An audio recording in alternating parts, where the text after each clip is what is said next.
SNX Marathi, Siddheshwar news express, सत्यासाठी SNX सोबत.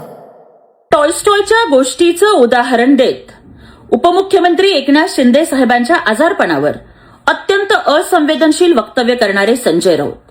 तुम्हाला पंचतंत्रामधली माकडाची आणि राजाची गोष्ट माहितीये का? एका राजानं एका माकडाला आपला अंगरक्षक नेमलेला असतो. राजा झोपल्यावर माकड राखण करत असतं.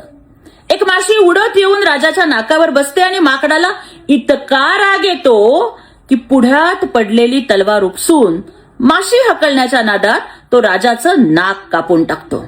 अशाच मरकट लीला तुम्ही रोज करताय आणि तुमच्या पुढ्यातल्या माध्यमांची तलवार वापरून तुमच्याच गटाचं, तुमच्याच नेत्याचं नाक तुम्ही रोज कापताय. तुमच्यासारखा वाचाळ, विवेकशून्य मित्र असल्यावर उद्धव ठाकरेजींना बाहेरच्या शत्रूंची गरजच उरलेली नाही. अहो, तुम्ही जेव्हा आजारी होतात ना, तेव्हा आदरणीय एकनाथ शिंदे साहेबांनी तुमच्या भावाला फोन करून तुमच्या तब्येतीची विचारपूस करण्याची संवेदनशीलता दाखवली होती. पण राऊत, सभ्यता, संस्कृती आणि संवेदनशीलता या गोष्टींची अपेक्षा तुमच्याकडून करणं व्यर्थ आहे.